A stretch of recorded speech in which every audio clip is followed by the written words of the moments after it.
Ça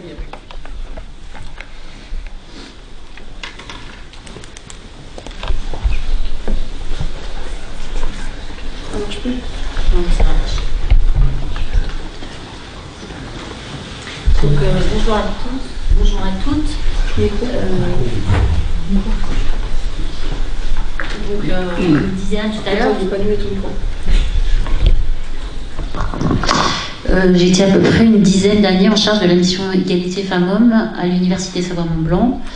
Et puis j'étais également vice-présidente égalité et développement de la culture sur les campus. Donc voilà, aujourd'hui je suis uniquement en staff, c'est responsable de la licence professionnelle activité sport montagne et commercialisation des produits sportifs. Et par contre, je viens témoigner finalement de toute cette expérience, et plus particulièrement de ce qui m'a permis d'avancer sur ces problématiques. Vous parlez de la conférence permanente égalité-diversité, parce que, comme dit Christine, c'était un véritable soutien pour pouvoir, on va dire, faire face à l'ensemble des résistances. Parce que quand on arrive sur cette mission, d'un coup, moi je me suis dit, c'est pas très compliqué finalement de faire évoluer les choses, et puis il n'y a pas tant de discrimination que ça à l'université, puisque les grilles indiciaires femmes-hommes sont les mêmes, donc pourquoi effectivement, quelle est la réalité objective de ce qui se passe dans cette institution? Et quand on commence à creuser, c'est là qu'on voit effectivement toute la difficulté et tous les écarts des traitements entre les femmes et les hommes. Alors, pour ça, effectivement, une des missions de la CPED, c'était donc d'agir sur l'égalité professionnelle en faisant émerger des données chiffrées, pour pouvoir mieux comprendre et visualiser ce qu'il en était effectivement. Alors, je vous donne un petit exemple de ce qu'on a identifié en termes de données chiffrées dans le temps de travail. Donc, il a fallu déjà faire émerger les critères d'observation. Là, on a cherché des données. Et on se rend compte, finalement, rapidement, que les femmes sont majoritaires dans la population étudiante. Mais petit à petit, plus on avance dans la formation, plus il y a un délitement, effectivement, de la place de ces filles. Voilà, surtout à partir de doctorante, on va dire, dans la fin de cursus, on voit qu'il y a plus de garçons que de filles. Et puis après, on va voir que plus la catégorie, par exemple, des administratifs augmente en termes de revenus salaires, et moins on a de femmes et plus on a d'hommes. Voilà. Donc c'est les catégories les moins bien rémunérées, on a essentiellement des femmes.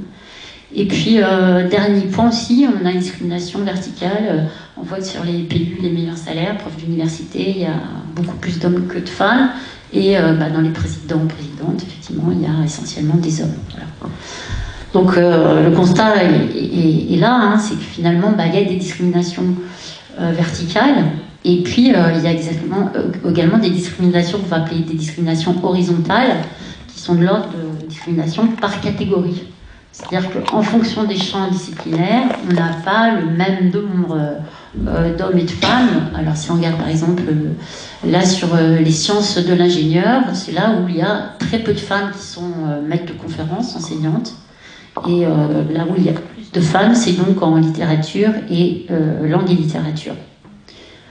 Donc on voit effectivement que l'organisation, elle est distribuée de façon différentielle en fonction et des disciplines et la position dans la hiérarchie.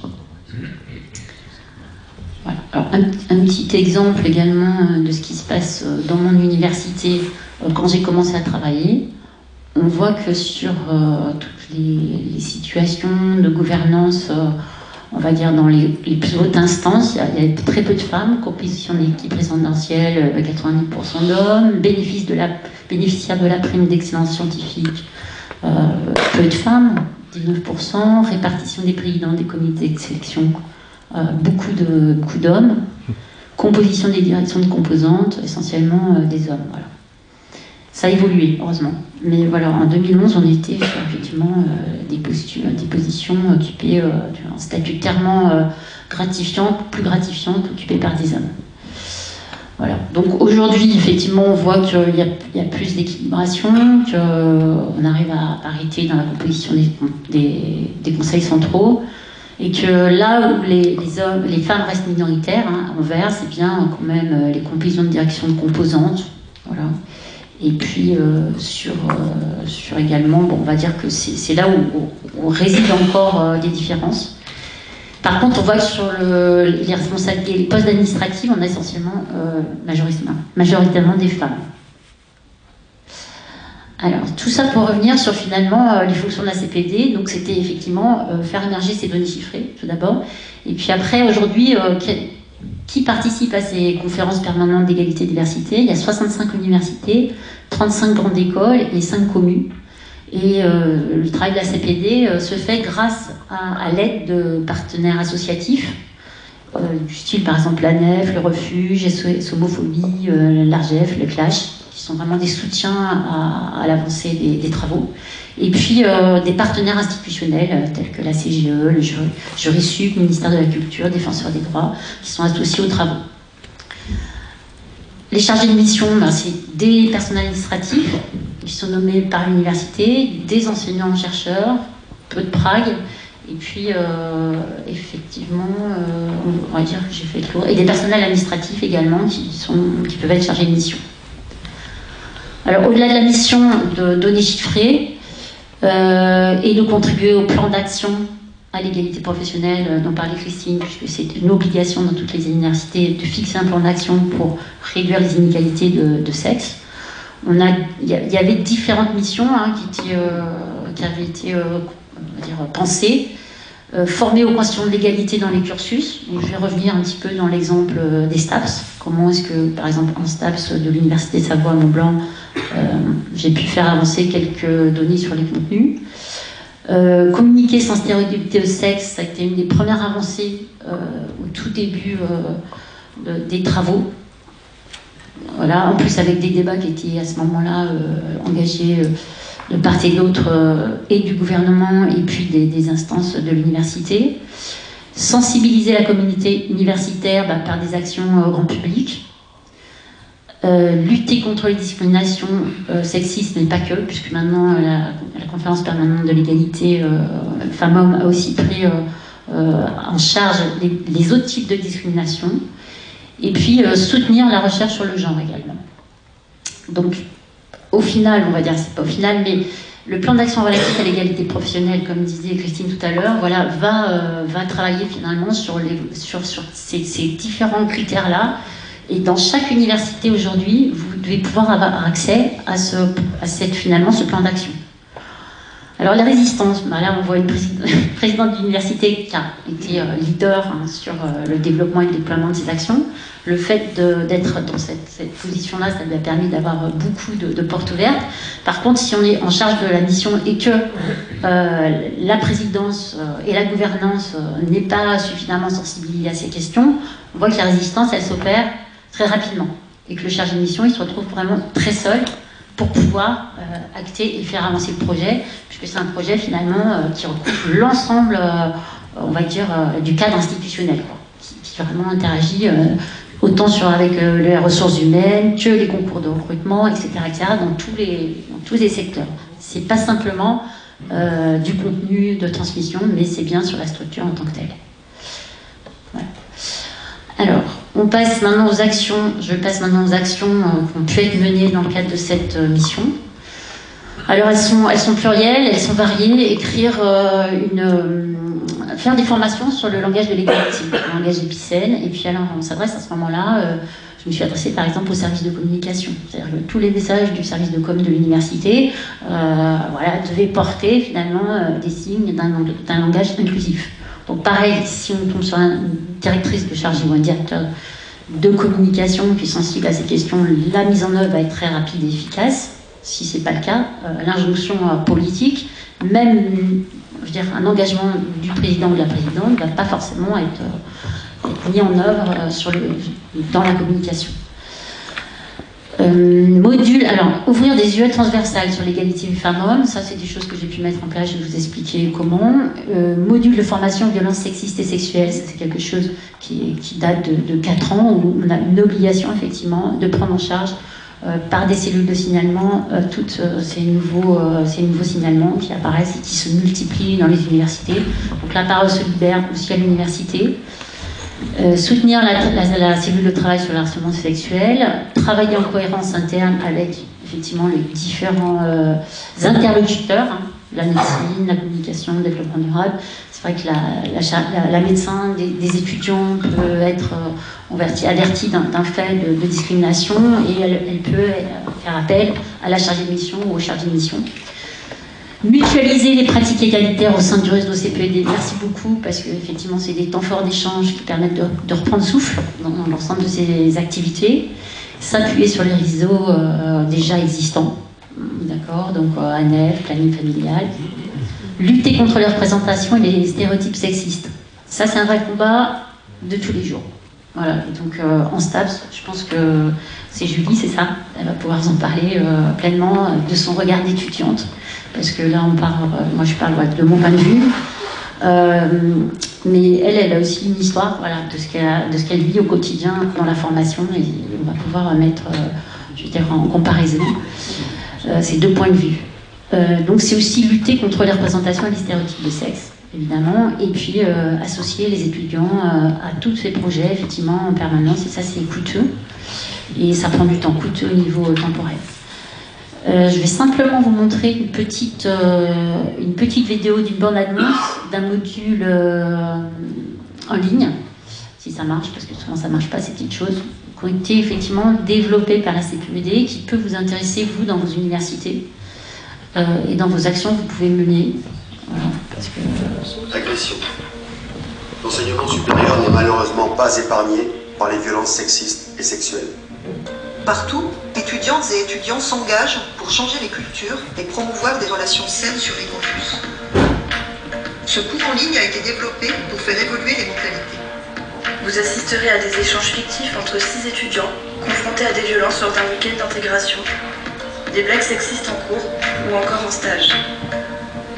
Les situations évoquées sont analysées au travers de questions, de vidéos de cours et d'interviews. Le module répond à des questions simples comme Qu'entend-on par BSS? qu'est-ce que le consentement? Comment réagir si je suis moi-même victime ou témoin? Ou encore, quel rôle peuvent jouer les associations étudiantes? Il a été financé par le ministère de l'Enseignement supérieur et de la Recherche dans le cadre du plan national de lutte contre les VSS et coordonné par ILP Atlantique en partenariat avec les associations ANEF et CPED.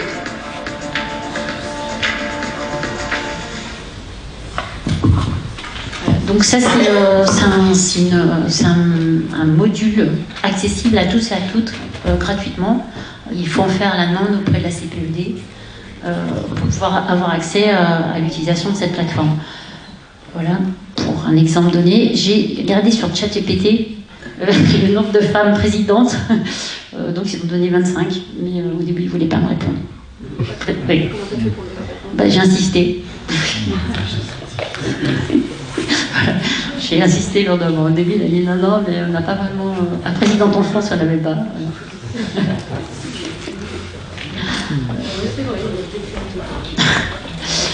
D'accord. Donc là, on est sur les exemples. Par contre, en stage, je vais vous donner quelques exemples de ce qui a été proposé aux étudiants. Donc, stage de Chambéry. Après plusieurs années de combat, j'ai eu le droit à 5 heures pour la sensibilisation aux violences sexistes et sexuelles en licence entraînement. Voilà. J'ai commencé l'année dernière et donc la proposition 5 heures c'est très court et mon projet était assez ambitieux. C'était de vivre une phase du sexisme, ce que je vous propose de vivre demain, parce que c'est quelque chose de condensé qui amène vraiment un tas de données voilà, pour penser de façon complexe le problème du sexisme. Et puis après, j'aurais demandé de créer un jeu de société et d'aller dans leur club dans lequel ils étaient en stage et de faire lire ce jeu de société de table à soit leur cadre, aux dirigeants des clubs, soit à des jeunes qui sont en train de vivre l'activité. Voilà. Donc c'était leur permettre de s'approprier vraiment tout ce qui relevait de la définition du sexisme et des violences sexuelles et sexistes et d'insister sur leur fonction d'éducateur sportif et de la gravité augmentée des faits lorsqu'il était porté par un éducateur sportif ou une éducateur sportive. Non, ça va pas. Éducatrice. Alors, deuxième type d'activité que nous proposons depuis 10 ans maintenant, c'est un concours au L2 STAPS.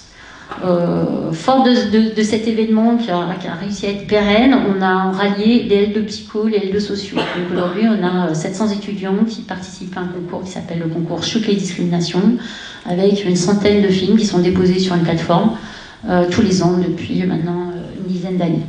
Donc beau projet, pareil, qui se voit pourtant, qui affronte quelques résistances de la part de mes collègues au sein même de mon département, qui estiment que vraiment c'est une perte de temps, et ce projet est porté par les professeurs d'anglais, et non pas par la communauté Prague STAPS, quoi. Voilà. Donc c'est les anglicistes qui se sont engagés et qui continuent dans la durée à porter ce projet. Donc c'est un petit concours de production de petites séquences filmées de 2 minutes 30 pour mettre en lumière des faits de sexisme. Formation à l'égalité femmes-hommes en DOST 1, là j'avais 12 heures, beaucoup d'heures, pour emmener ces DOST 1 vers une réflexion qui soulève ces problématiques-là, en sachant que l'année dernière j'étais dans un contexte particulier parce que dans le groupe de DOST 1, il y avait eu le viol d'une des étudiantes par un étudiant, donc avec toutes les démarches. Voilà, donc c'était très simple. On était au cœur de la problématique du consentement et il fallait animer des séquences autour de ces questions-là, entre autres. Voilà, donc c'était pas simple. Voilà. Mais on voit effectivement que cette question, elle doit être traitée, quoi. On ne peut pas la laisser, voilà, en jachère 1 an sur 2, il ne faut pas que ce soit un moment ponctuel, une formation portée par une personne, et le jour où cette personne quitte le système, il n'y a plus. Voilà. Et puis, en dernier, qu'est-ce qui se passe? En dernier point, c'est la thématique sur l'égalité femmes-hommes dans les pratiques sportives. C'est-à-dire que finalement, dans les thématiques, tous les enseignants, tous les collègues, on peut être amené à aborder cette question de genre. Et moi, je le fais en spécialité course d'orientation. Et je leur demande de travailler sur ces questions d'égalité, d'aller observer sur le terrain qu'est-ce qui se passe, est-ce qu'on est capable d'avoir des données chiffrées. Donc ça, le graphique des vitesses, les étudiants qui ont produit ça.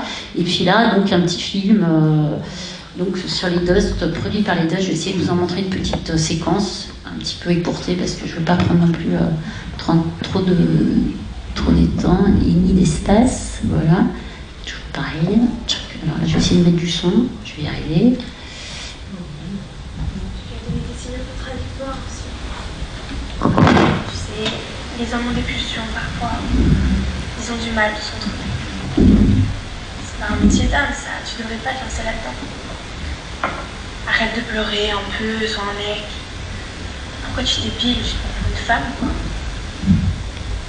Si on cherche des exemples des personnes influentes, Mélenchon. Ségolène Royal.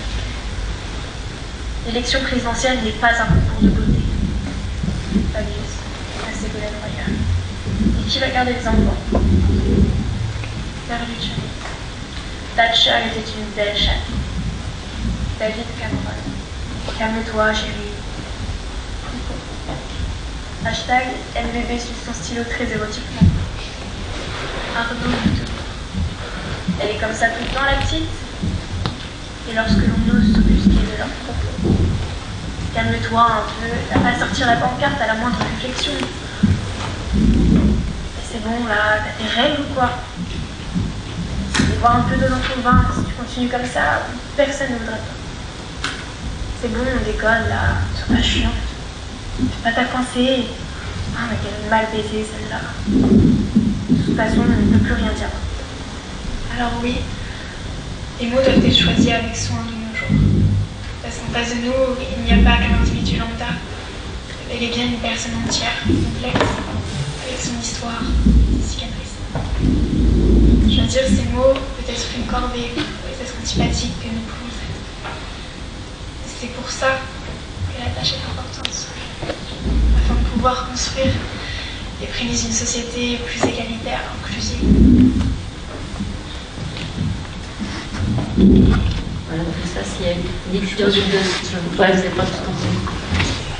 une étudiante de 2-1 sur le petit concours sur les discriminations. Parle-moi ton micro, s'il te plaît. Oui, donc ça c'était une étudiante de 2-1 sur le concours sur les discriminations qui avait rendu son film voilà, sur cette petite... voilà, sur ce qui tenait à cœur, effectivement, c'était un témoignage assez fort, puissant. Bon, elle n'a pas gagné parce que sa vidéo était trop longue, mais elle nous a bien touché en tout cas sur sa proposition. Et bon, c'était voilà, on a un garçon et fille qui produisent avec des résistances qui sont effectivement aussi objectives hein, sur la volonté de produire sur ces thématiques. Voilà, ben, je crois que j'ai fait le tour. Merci beaucoup en tout cas de votre écoute.